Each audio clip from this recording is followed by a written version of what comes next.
All right, welcome back to Community Groups, and really glad you guys are jumping in. And do want to give you something to pray for the church.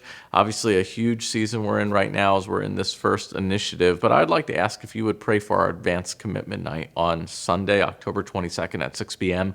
We're going to gather as a church, and the hope is there's people that say, "I'm ready. I'm ready to go first.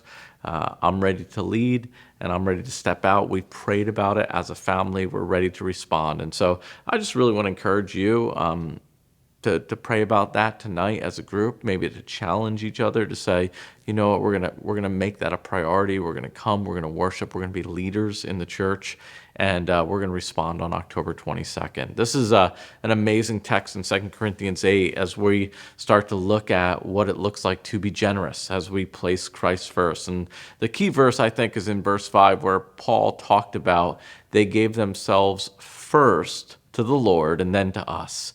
And in our generosity, often we tend to think of like, okay, if Jesus is first, I'm going to make a list of my priorities and Jesus is going to be first. But actually what it means for Jesus to be first is all the priorities go on the page that is Jesus. He shapes every other thing on that list. He is the God over it. We're going to give ourselves to him, and it's going to shape how we live. And my prayer is you've been praying about what that looks like. And my prayer is if you're married, you've been praying about it together. If you have children, you're beginning to even ask your children, your family, high schoolers. I have some high schoolers. One of the questions we've asked is, hey, are there some things that we're going to go without in the hopes that by us saying no to these things, there's going to be people in heaven forever who've been able to say yes to the gospel. And so we want to be generous. And Paul holds up two examples. The first example he holds up is the Macedonians. That's wild that he holds up another church and compares it with that church. And he goes, look at them,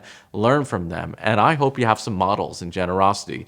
Who is someone you look up to when it comes to generosity? Who's someone you admire in the way they go about it?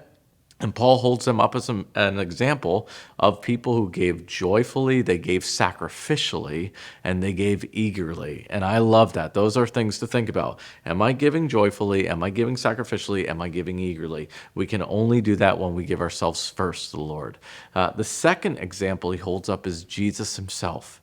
And he says, Jesus was rich, but he left heaven. He became poor so that you and I could be rich. The truth is, as we talk about giving God our first, making him first and best, the truth is we're never going to outgive God. God gave us his first and best in Jesus. And knowing that, rejoicing in his faithfulness to us, the fact that we have eternal riches, how do we, in response, hold the things of this world loosely? The last little note I just want to make is this amazing line he says, let this test the genuineness of your love, which is just a fascinating thing. Paul's really clear. As much as we'd like to think I could love something without being generous towards it, the truth is throughout the scriptures, we just see that's not true. We are generous towards what we love.